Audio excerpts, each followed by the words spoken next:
For thousands of years, tales of ghosts, hauntings, and the unexplained have echoed right across the United Kingdom. For most, they're just stories, thrilling, mysterious, a brush with the unknown.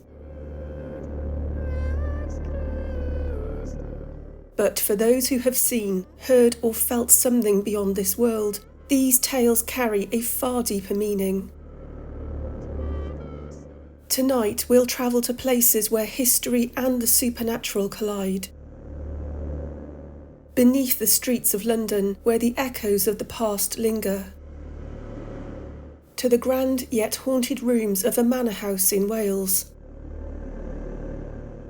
To Scotland, where murder and mystery meet in equal measure. And to Ireland, where the cries of poor souls still linger long after the doors have closed. Welcome to the Halloween special.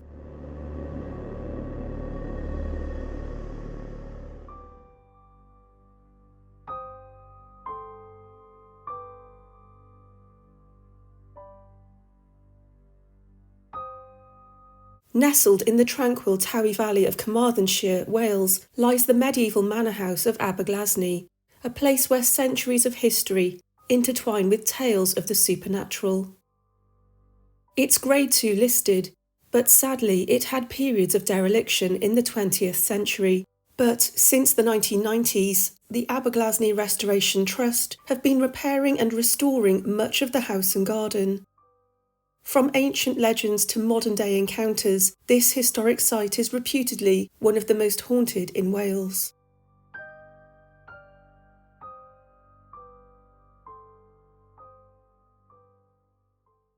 In the 1630s, tragedy struck within these walls.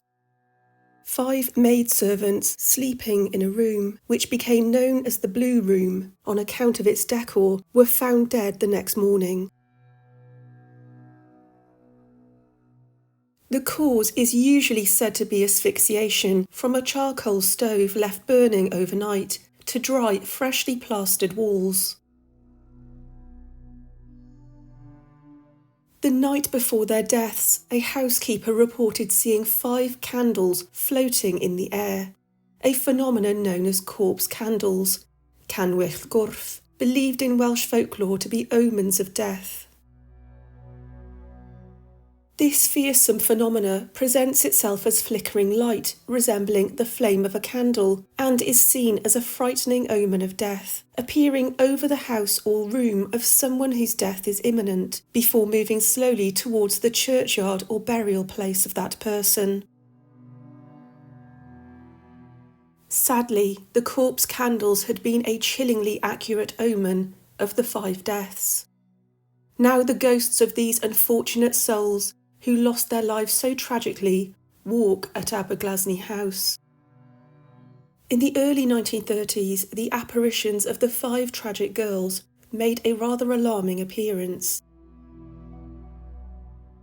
Ivy had overgrown, covering the outer walls of the manor, and gardeners were brought in to clear it. The window of the Blue Room on the upper floors had been completely covered in rambling ivy.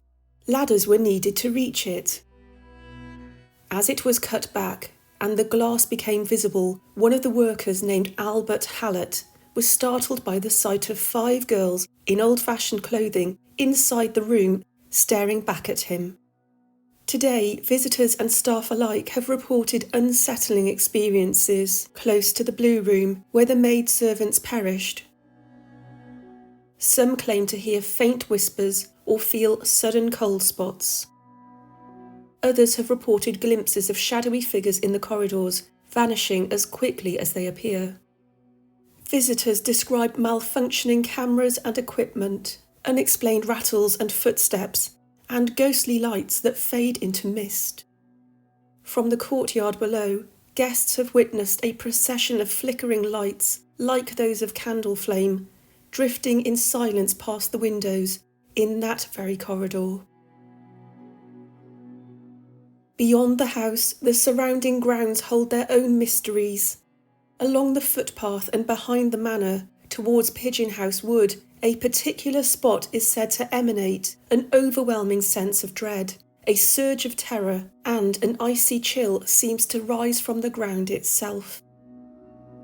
A medium visiting in 1999 picked up on the presence of a man who, for an unknown reason, had been pursued through the woods to evade capture by the authorities. He had tried desperately to run to freedom, but was struck down with a bullet from a pistol and fatally wounded at the very location where the paranormal sensations are the strongest, adding to the area's eerie reputation. The construction of Aberglasney House is attributed to Anthony Rudd, the Bishop of St David's, who commenced work on the site in the early 17th century. He intended the property to be a beautiful family home for generations to come, but within 100 years there were significant debts, and the family had no choice but to sell the house. Legend says that successive owners of Aberglasney House met with misfortune, the loss of children, financial ruin, and illness, which some attribute to a curse tied to the manor's haunted history. Since that tragic night in the Blue Room, many who have owned Aberglasney Manor have believed themselves under a lingering curse. For generations, families bought the estate, intending for it to be a cherished home, only to find misfortune waiting. Some were forced to sell due to financial ruin, others remained childless, leaving no heir to inherit the property.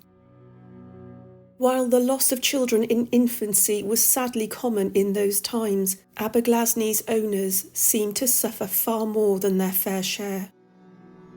Ill health, sudden death, failed fortunes, and spiritual despair haunted young and old alike, weaving a dark thread of misfortune through the manor's history. The tale of Thomas Phillips, a surgeon who purchased Aberglasney in 1803, adds another layer to its haunted history.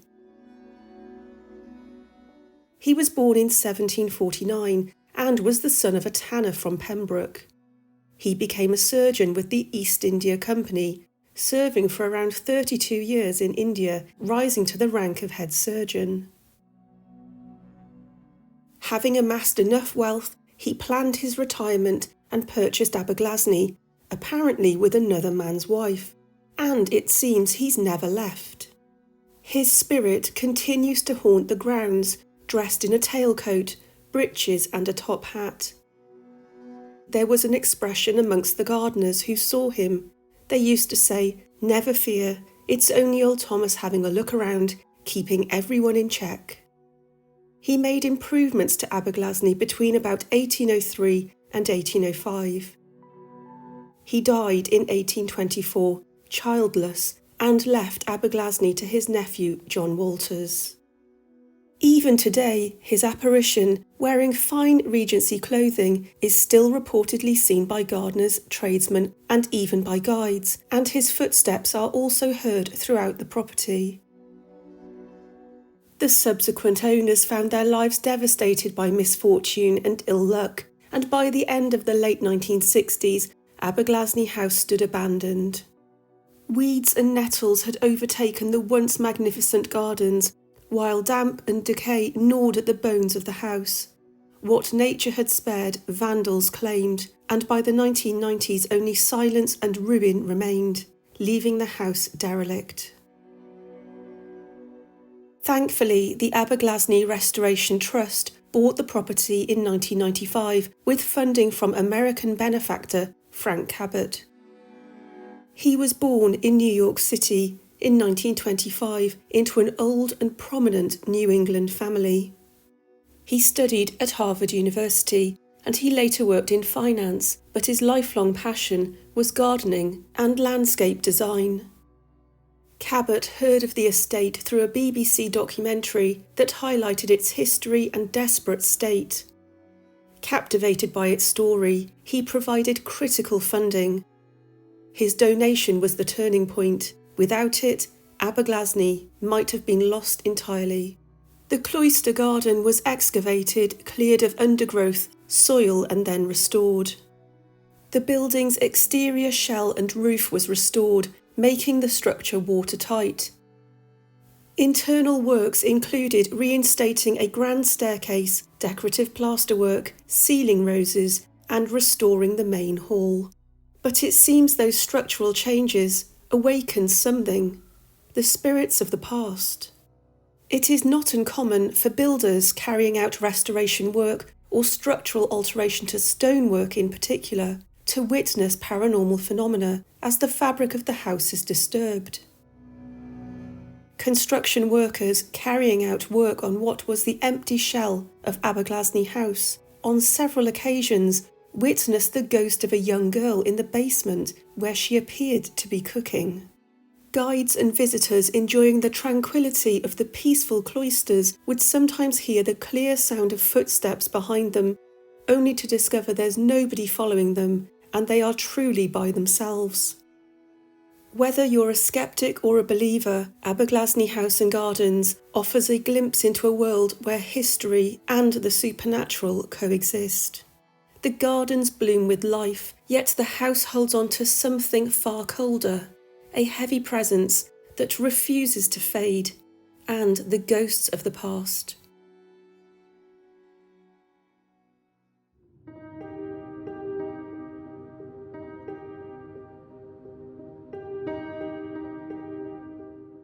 Farringdon Station is a London Underground and National Railway station located in Clerkenwell, just outside the boundary of the City of London.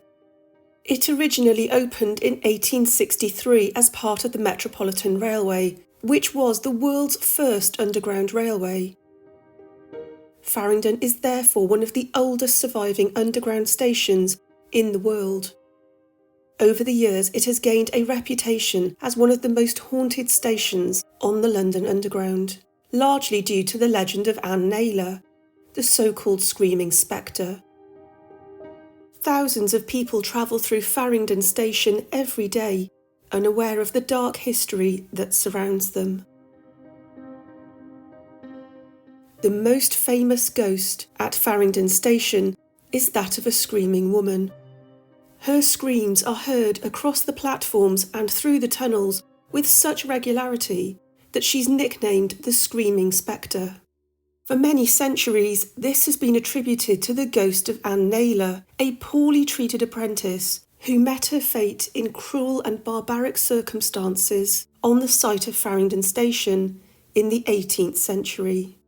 The story dates back to 1758, before the station's construction, when 13-year-old Anne was an apprentice milliner, along with 4 other girls, to Sarah Metyard and her daughter, Sarah Morgan Metyard. Anne, aged just 13, had come from the parish workhouse, was sickly and struggled with the physical demands of the job. She was said to suffer from a finger infection called whitlow, which caused her distress and likely decreased her productivity compared to the other girls. She quickly enraged Sarah Metyard and her daughter, who inflicted Anne with brutal physical punishments and starvation. Anne, weak and fearing for her life, managed to escape, but she was soon brought back to the premises, where she was kept on her own in a small room and fed scraps of bread and insufficient water. Tired and emaciated, Anne managed to escape again, running into the street to a milk carrier, desperately asking him for help and protection from her cruel employers. Sadly, the milkman lacked any compassion for the poor child and promptly returned her to the Metyards. Anne knew the punishment would be severe, and it was. Her hands were bound behind her back, and she was tied to a door and left for 3 days without food or water. On the 4th day, alone, starved and battered, Anne Naylor died. The other 4 apprentices pleaded with the Metyards to help Anne, but to no avail. Daughter Sarah Morgan Metyard carried out one more physical punishment on Anne before realising she was dead. Initially, the mother placed the body in a locked box for 2 months, before dismembering the body. She burnt Anne's hands in a fire to hide identifying marks and placed them in a sewer in what is now Charterhouse Street, close to the station today. A night watchman discovered the remains of Anne and reported this to Thomas Lovegrove, the constable of the parish of St Andrew at the time. The coroner believed the body parts were likely to have been robbed from a local churchyard for medical experimentation and didn't think too much of it. 4 years later, in 1762, and Anne's killers still had not been brought to justice. But that was about to change. Mother and daughter Metyard continually argued, and exasperated by beatings at the hands of her own mother, daughter Sarah wrote a letter to those in charge of the local parish, confessing the entire affair and implicating her mother as the murderer. Both mother and daughter were arrested and placed on trial at the Old Bailey, accused of the murder of Anne Naylor and for the murder of Mary Naylor, Anne's sister, who was just 8 when she perished. Mother Sarah Metyard blatantly lied in her defence. She declared that she and her daughter took Anne and laid her on the bed. She had victuals carried up every day. She never died in my house. Daughter Sarah testified against her mother. I begged my mother to let her have some supper. She said she should have none. I believed the girl would die, for when she went upstairs on all fours, she was so weak. 2 more witnesses were called. Philadelphia Dowley, another apprentice, was asked why Anne made attempts to run away. She declared, "Because she was so ill, she used to be beat with a walking stick and hearth brooms by the mother and go without her victuals." A lodger at the Metyard's property, Richard Rooker, was also called, and he testified regarding the disposal of Anne Naylor's body because daughter Sarah had revealed the truth. She told me that these children were starved to death, that Anne Naylor died first, whom the mother would not bury, and the reason the mother gave for it, she said, was because it would be clear evidence that she was starved to death by the appearance of the body. A few hours after, the body was carried upstairs into the garret and locked in a box, where she was kept for upwards of 2 months till it putrefied and maggots came from her. Mother and daughter were both found guilty and were sentenced to hang at Tyburn, close to Marble Arch. Then their bodies were to be taken to the Surgeons' Hall at the Old Bailey for dissection. On Monday, the 19th of July 1762, they were taken from Newgate Prison on a cart on a journey of roughly 2 miles through the streets of London. The press reported at the time that Mother was driven mad in prison, was said to be in a seizure for the journey, and left this life in a state of insensibility. Daughter Sarah wept until the moment of her death at Tyburn. After the hanging, their bodies were publicly displayed and dissected at Surgeons' Hall. Dissection was a common part of execution punishment at that time for particularly heinous crimes. At Farringdon station, the most chilling reports are the replays of Anne's screams. Passengers and late-night staff have heard piercing cries echo through the tunnels, so vivid, so anguished, that they can stop you in your tracks. Imagine standing alone on the platform, only to hear a voice screaming out in the darkness when no one else is there. But it isn't just the sounds. Many describe sudden drops in temperature and a heavy, unshakable sense of dread, as though unseen eyes are watching from the shadows. The very architecture of the tunnels seems to amplify the sound and the unease. And then there are the sightings, rare but unforgettable. Fleeting, shadowy figures at the edge of the platform, or vanishing at the mouth of a tunnel. Some believe these are glimpses of Anne herself, forever trapped between this world of the living and the dead. The London Underground tunnels are notorious for their strange acoustics. Sounds carry and echo in ways that can distort them. But for those who have heard Anne's screams, the cries are far too close, too human, to be dismissed as tricks of sound or imagination. Whether you lean towards science or the supernatural, the mystery of Farringdon Station endures.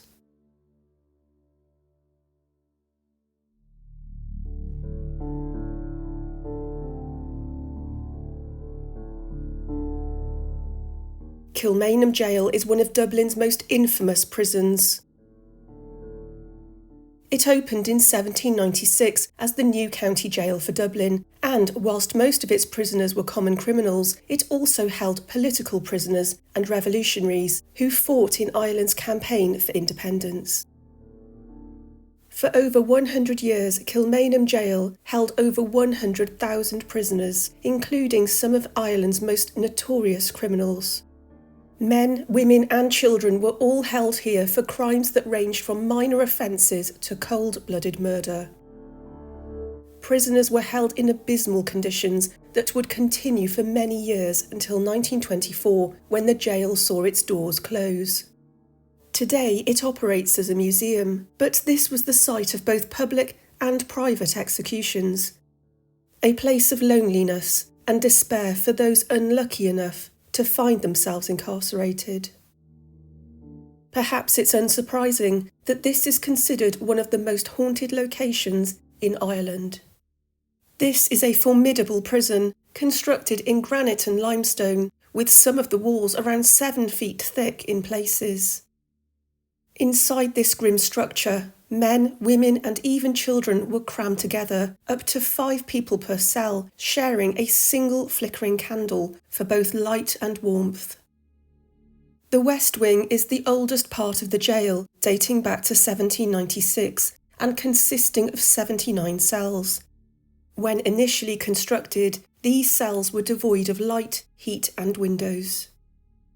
In 1847, official records show up to 900 prisoners were held in a structure meant for fewer than 150 prisoners. The cells measured roughly 28 square feet, yet most of the time was spent in cold, darkness and silence. That lone candle had to last for 2 long weeks, barely enough to stave off the chill, let alone provide a comfort. There was no safeguarding here. A child, for example, convicted of stealing food, could be forced to share a cell with a mass murderer.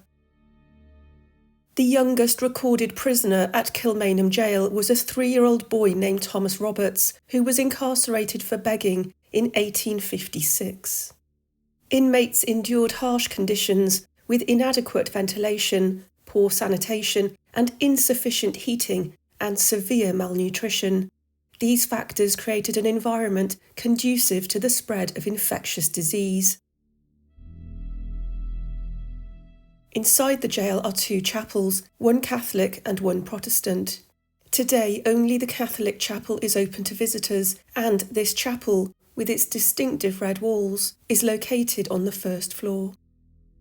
The wooden altar was crafted in 1882 by James Lawler, a carpenter from Belfast, who was a prisoner at the time, convicted of receiving stolen goods. Catholic prisoners would usually attend Mass here each Sunday. Sometimes this would be the only chance they had to interact with other people, depending on their isolation and the era. The Catholic chapel, it seems, is a paranormal hotspot. During the 1960s restoration to create the museum we see today, Governor Dan McGill and his family stayed in the old warden's quarters. From his accommodation, he could see across large sections of the prison, with the chapel on the far side of his view. On many occasions, he reported that the chapel lights would mysteriously turn on and off by themselves. Despite switching them off multiple times, they would always return to an illuminated state. Each time, McGill would make the journey across the prison to the chapel. On one particular winter's night, his family were already asleep and Mr. McGill was about to retire when he spotted the distant light over in the chapel. That night, he made the trek across the prison 3 times. A medium later suggested that a malevolent presence might be haunting the chapel, tied to the thousands of prisoners who suffered within the jail. She described a dark, malevolent aura around the chapel balcony, an oppressive weight that seems to press down on anyone nearby. Sudden cold spots can sometimes be felt here, and many people feel ill and faint in this area.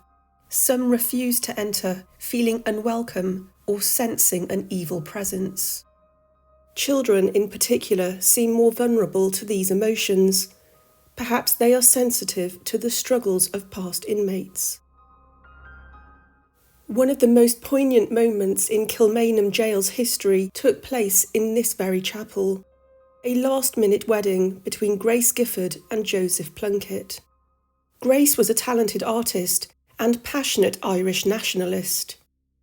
In December 1915, Grace became engaged to Plunkett, a poet and leading figure of the 1916 Easter Rising, a failed rebellion against British rule that left hundreds dead and much of Dublin in ruins. In the aftermath, Plunkett and 14 other leaders were arrested, court-martialed, and sentenced to death by firing squad. Despite his fate, Irish law allowed him one final wish: to marry Grace. Late one night, she was granted permission to enter Kilmainham Jail, where Father Eugene McCarthy performed the ceremony by the dim light of prison candles. 2 soldiers acted as witnesses as the couple exchanged their vows. Grace held Joseph's hand throughout the vows, and he reportedly said, "Be brave, my darling, it is only a few hours and it must be done." The following morning, Plunkett was executed in the Stonebreakers' Yard, his body buried without ceremony at Arbor Hill, alongside the other rising leaders. Their marriage lasted only a few hours, yet it became one of the most enduring symbols of love and sacrifice in Irish history. A few years later, Grace herself was imprisoned at Kilmainham for her involvement with Irish nationalist activities, and on her cell wall she painted a mural of the Madonna and Child, still visible today. A haunting reminder of her devotion and loss. Kilmainham Jail has an area known as the Dungeon. This is the area in the basement of the prison, below the main cells, and would sometimes be used for solitary confinement and punishment. Often prisoners were chained or shackled in these cells. As the prison was being renovated, a volunteer, described as teetotal and deeply religious, was painting in the dungeon area. He was reportedly thrown across the cell by an unseen force, more powerful than any gust of wind, pinning him against the far wall. For several seconds he tried to battle against this mysterious force, and eventually he fought his way out. He tried to race up the prison staircase, but he was held back by invisible hands. He met with the other volunteers, shaken, ashen-faced, and explained his terrifying encounter. He was so upset and affected by the experience that he refused to return to the dungeon ever again. During the restoration of Kilmainham, workers often reported the same unnerving sound, footsteps echoing through the empty corridors, running straight towards them, then stopping right beside where they stood. Time and time again, hard-working volunteers froze in place as a sudden icy chill crept over them, the air turning heavy and still. Sometimes from deeper within the jail came the slow trudge of boots, measured, rhythmic, like the ghostly march of soldiers, still patrolling their posts long after death. Visitors and staff have spoken of strange occurrences echoing through Kilmainham's eerie corridors. Footsteps with no source, the faint laughter of children drifting through the empty cells, and the sharp clang of doors slamming shut when no one is near. Visitors are startled to hear chains dragging along the floor, believed to be the echoes of prisoners tortured or executed. Some have even claimed to feel an invisible hand tap them on the shoulder, or, worse still, shove them forward, a sudden, chilling force most often felt near the Catholic chapel, where the air seems heavy with something unseen and restless. One volunteer was working along the 1916 corridor when he heard the unmistakable sounds of heavy boots on the stairs behind him, echoing along the empty passage. He turned, expecting to greet a colleague, only to find the corridor completely deserted. Yet the footsteps continued, moving past him as though an invisible presence had walked right beside him, unseen but very real. Over the years, visiting children have paused in terror at the jail's thresholds, too frightened to take another step. Kilmainham Jail is said to be haunted by the ghost of a young boy. Multiple witnesses have seen a small childlike figure thought to be the ghostly boy wandering the corridors. He is thought to be a child prisoner or the son of someone imprisoned there. He is sometimes seen wandering aimlessly, playing or peering out from doorways. His presence is generally not believed to be malevolent, though many who see him report a sudden chill or a feeling of unease. Occasionally, he is seen in the dungeons and the upper cell wings, as if drawn to areas that were once filled with tension and fear. Paranormal researchers suggest he may be a residual haunting, tied to the intense emotion and energy left behind by prisoners and their families. Others think he is a protective spirit, often watching over visitors rather than causing harm. The ghost boy adds a hauntingly innocent contrast to the otherwise dark and oppressive energy of Kilmainham Jail. The East Wing, added in 1862, is said to be haunted by a rather specific apparition. The ghost is described as a tall figure, sometimes appearing in a Victorian-era uniform or a long coat, moving silently down the corridor before vanishing into thin air. This figure makes no sound, no footsteps, no rustling, and he's generally seen along the main east wing, near the iron staircases and upper balconies. Many believe this figure is the apparition of a guard or an inmate who once walked these corridors in life, their routines replaying endlessly. Others think this may be an intelligent spirit, aware of the living, sometimes watching or following visitors or members of staff before fading away. A few members of staff have even claimed to see the apparition pause or turn when addressed, only to dissolve into the darkness seconds later. Kilmainham Jail still holds on to the echoes of its past, footsteps in the dark, whispers of love and loss that never fade. Kilmainham Jail, with its chilling interior, is still home to a number of spectres.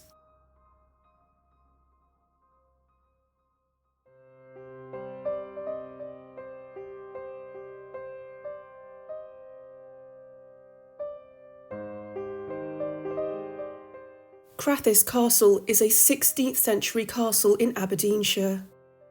Construction began around 1553 by Alexander Burnet, and the castle was completed in 1596. It sits on land given as a gift to the Burnet family by King Robert the Bruce in 1323. The Burnet family owned this beautiful building until 1951, when the castle and its ghosts passed into the care of the National Trust for Scotland. Known for its picturesque turrets, ornate interior and beautiful gardens, this is a castle with 2 resident ghosts.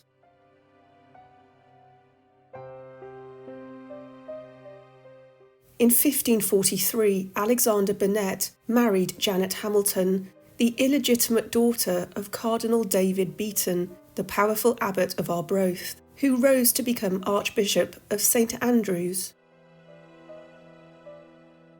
He was a fierce opponent of the Protestant Reformation, and this stance led to his violent death. On May the 29th, 1546, a small band of Protestant conspirators stormed St Andrew's Castle, where Beaton lived. they murdered the cardinal in his private chamber and hung his body from a castle window for the townspeople to see. A brutal public statement against the old Catholic order. Before his downfall, Beaton had used his influence to enrich his children, endowing Janet with land and wealth that greatly benefited the Burnett family. Their marriage transformed the family's fortunes, and by 1553 they began construction of a grand new residence, Crathis Castle, a magnificent tower house which still stands today, much as it did in their time. Inside this exquisite castle, with its sumptuous furnishings and impressive family portraits, the ghosts of two women are said to roam. One is believed to be a servant, the other a would-be bride who wanted to marry into the prestigious Burnett family. The ghost of the Green Lady is the castle's most famous ghost. She has been haunting since the mid-1600s. So well known is this beautiful yet tragic apparition, she even has a room named after her, as this is where she usually appears. It is believed that Queen Victoria and her staff witnessed this mysterious phantom in the Green Lady's room, who appeared as a green mist floating gently across the room before it picked up a ghostly infant and disappeared into the fireplace. Many visitors and staff have seen the apparition of a young woman wearing a fine, long green dress, cradling a baby close to the fireplace. Paranormal investigation groups have made contact with this mournful soul, and sometimes she manifests as a bright green orb or mist, slowly travelling across the room, always towards the fireplace. Guides and visitors have described feeling cold touches, sudden chills, hearing footsteps and movement in the room when it is believed to be empty. Doors open and close by themselves, and often people sense a presence in this part of the castle. The Green Lady's sudden appearance is often heralded by extreme temperature fluctuations, with some visitors to the castle reporting a profound sense of dread on entering her room. She appeared to members of the Burnett family, which is far from ideal, as to them she is an omen of bad luck. She represents a warning of impending death or disaster. There are two versions of the story. The first is that a servant girl, whose name has been lost to history, became pregnant by the laird at the time, and she mysteriously vanished, along with her illegitimate child, shortly after giving birth. The second is that the Green Lady was the daughter of a laird, that the infant was the result of an affair with a stable hand, and that the mother and child were murdered to save the family from the shame of a child outside of wedlock and to protect the castle's reputation. The Green Lady's identity remains a mystery, but the castle gave up one grim clue. During renovations in the 19th century, in the Green Lady's room, the hearthstone was raised and beneath it lay the skeleton of a woman and her child, locked together in silence for centuries. The Green Lady still makes an appearance at Crathis Castle. Only a few years ago, an Australian tourist reported a rather strange experience when she was visiting the castle. It was a quiet day, and as a solo traveller she was the only person wandering the castle.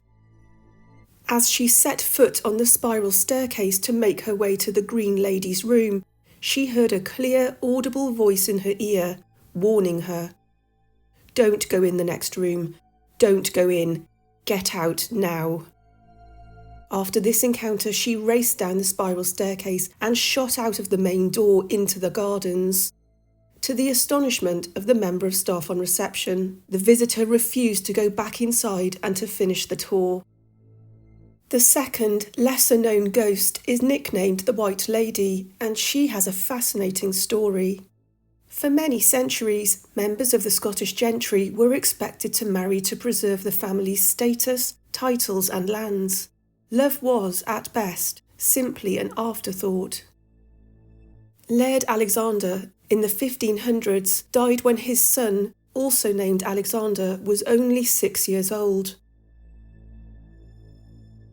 His wife, Lady Agnes, was devastated.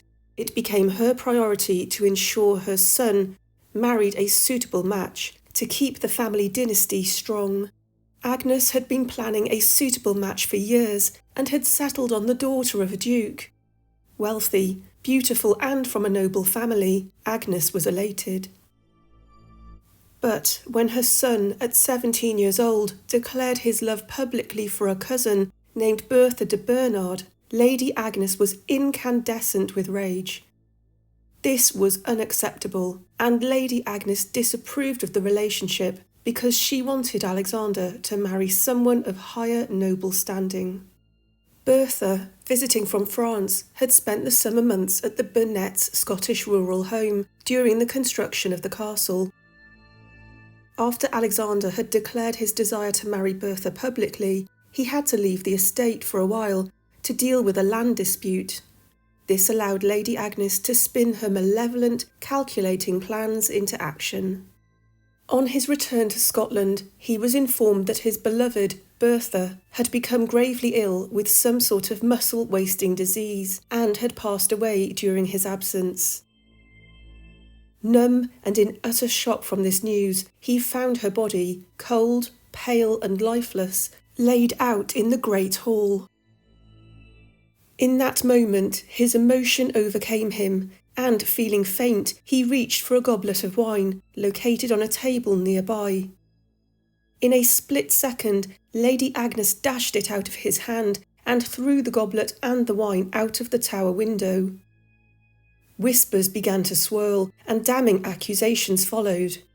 Had Lady Agnes poisoned Bertha and forgotten to dispose of the toxic wine? Could she be that ruthless?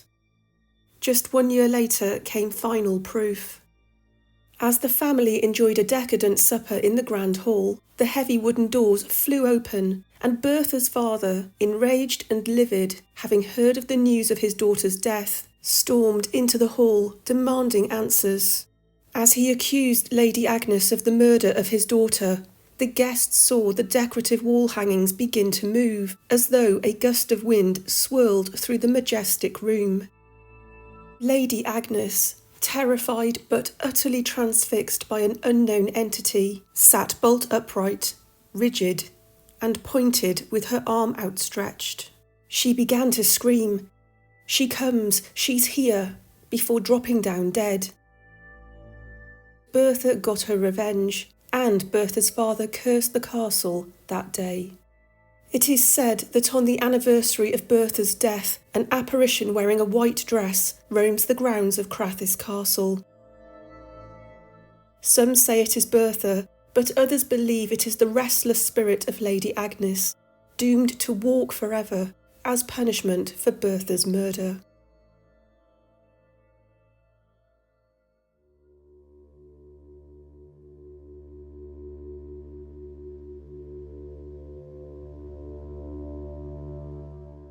I hope you enjoyed these stories from across the country to celebrate Halloween. It's always fun to find out about a range of haunted locations, and today I have some more stories for you, some postcards and a menu, so however you're celebrating Halloween this year, I hope you have a great time. Let me know in the comments what you're up to, and don't forget to like and subscribe to the channel if you are enjoying the videos.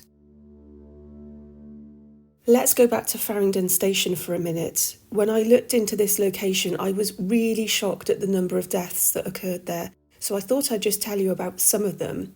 I have heard that there is a ghost of a man there from the 1940s, but I need to find out more about this and come back to you, but I'm going to keep that one in the pipeline.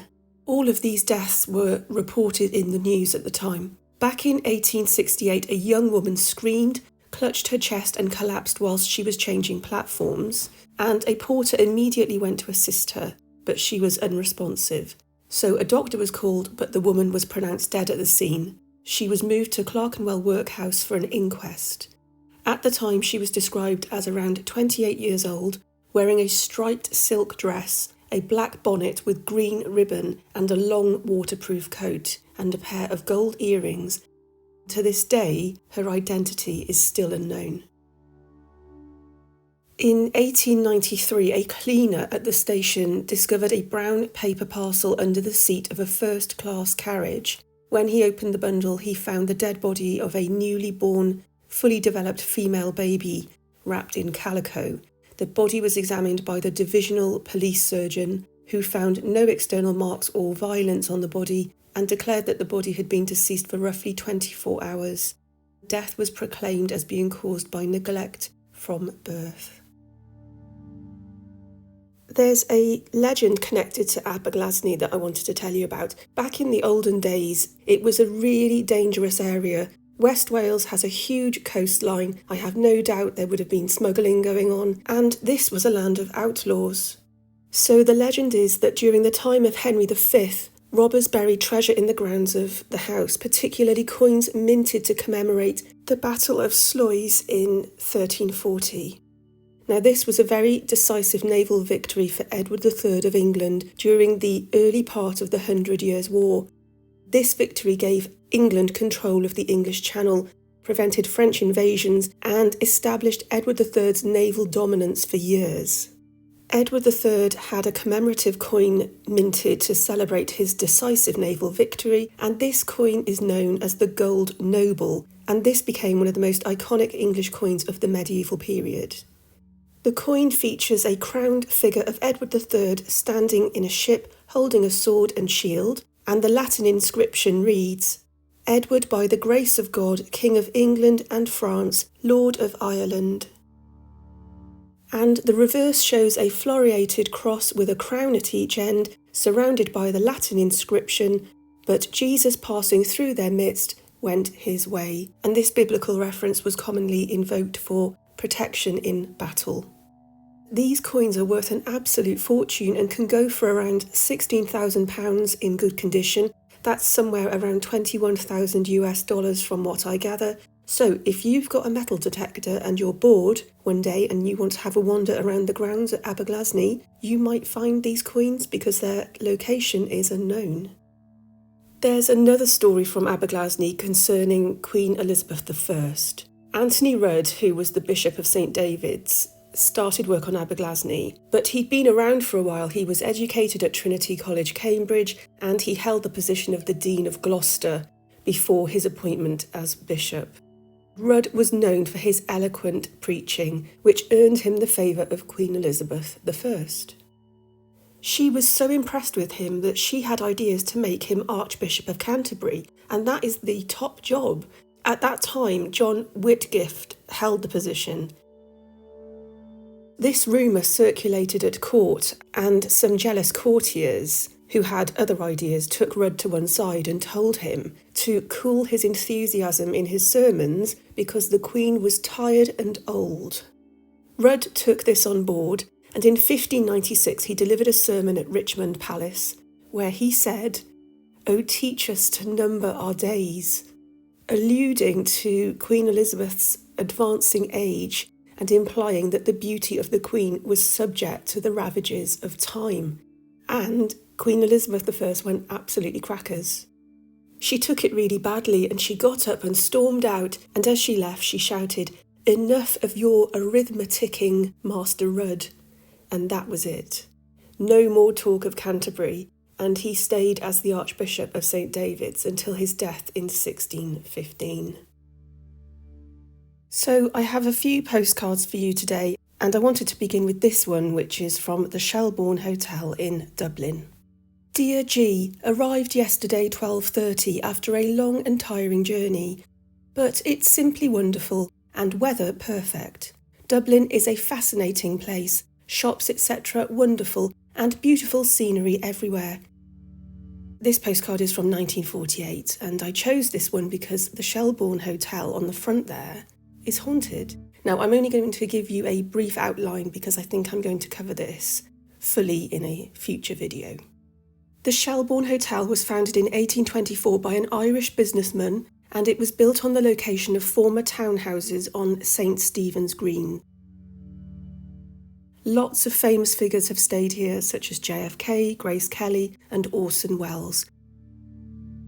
The hotel also has links to a darker history. Adolf Hitler's half-brother worked there as a waiter. The British forces used the premises during the Easter 1916 Rising. In 1965, Hans Holzer and Sybil Leek investigated room 526 after recurring reports of disturbances. Sybil Leek claimed to have made contact with the spirit of a child named Mary, said to have died of cholera, in an earlier house on the site. The ghostly child explained that she was cold and that she was looking for her sister. Sybil said that she fell asleep with an arm around the ghostly child and awoke with a numb arm. Modern guests and staff have reported apparitions, shadows, objects moving, and taps turning on. And most recently, actress Lily Collins, daughter of the singer Phil Collins, publicly stated that she had witnessed the ghost of a little girl and heard her giggling, but had no idea of the Mary story. So quite an interesting place, I think. Let's talk about executions at Kilmainham Jail. In the early 19th century, persons convicted of murder and robbery with violence were hanged in public from gallows in front of Kilmainham Jail. In July 1865, Kilmainham Jail witnessed its final public execution, and I'll just tell you what happened. While I do that, I'll show you some newspaper articles which you can have a look at. I think you can probably tell from the tone of the articles that public execution was becoming out of favour as such. Patrick Kilkenny, a labourer from County Galway, had for several years courted a young woman named Margaret. Their relationship appeared relatively steady until a letter arrived from America, written by one of Margaret's former suitors. The man offered marriage and promised to bring her across the Atlantic. Soon after receiving the letter, on a June evening near Palmerston, Kilkenny attacked Margaret. He strangled and drowned her in a roadside ditch, then attempted to conceal the body with weeds and grass. At dawn the following morning, Kilkenny walked into a Dublin police station and confessed to the killing. At his trial in July 1865, the jury reportedly appealed for clemency, regarding the act as one committed in a moment of jealous passion rather than premeditated murder. Nonetheless, the presiding judge sentenced him to death. On the 20th of July 1865, a large crowd assembled outside of the jail to witness the execution. He was led to the scaffold, the hood was placed over his head, and the sentence was carried out, and his body was cut down an hour later and buried in the prison grounds. The execution of Patrick Kilkenny marked the end of an era. It was the last public hanging at Kilmainham Jail. All subsequent executions there took place privately, within the prison walls and away from the public. During the first half of the 19th century, Kilmainham housed lots of prisoners awaiting transportation to convict colonies in Australia. A sentence of transportation could be handed down for crimes ranging from petty theft to political rebellion, and over 4,000 inmates were transported to Australia through Kilmainham Jail. Let's just go back to Crathis Castle, and I must admit the story of Bertha being murdered and then coming back to kill off Lady Agnes at a banquet really has a touch of the Macbeths about it. I love that scene in Macbeth where the ghost of Banquo appears, and this is one of my favourite ghost paintings. Are you allowed to have a favourite ghost painting? Because I think this is one of mine. I love this painting so much. It's the look on Macbeth's face. He can see this ghost, but the people around him can't, and I just think it's so good. And I'll tell you a really quick Macbeth story. Is it an unlucky play? I really think it is, actually. So, back when I was at school, when I was doing my A-levels, the drama department, for their final production, put on Macbeth. And my friend Tom had the part of Banquo, and this was a great role for him, really, really well suited. So my friends and I are all really excited to go and see this version of Macbeth, and on comes Macbeth, and he says, "So foul and fair a day I have not seen," which is his first line. And Banquo, which was Tom, sorry, I don't know why I find this so funny, he said something like, "How far is it to Forres?" And at that very moment, this enormous spotlight, which was right above the stage, crashes down and lands less than a foot away from Tom. And this was a really big old spotlight. It damaged the stage. And we all sat there absolutely amazed, shocked, and just couldn't believe what we'd seen. And we just thought, my goodness, that would have killed him. That really, genuinely could have killed my friend on stage playing Banquo. And that's why I think that Macbeth is actually an unlucky play. Well, it was unlucky that night. I have this really lovely postcard from July 1987, when in the UK, the Pet Shop Boys were at number 1 with It's a Sin, followed by Madonna with Who's That Girl, Los Lobos with La Bamba, and just a few weeks later, Rick Astley was number 1.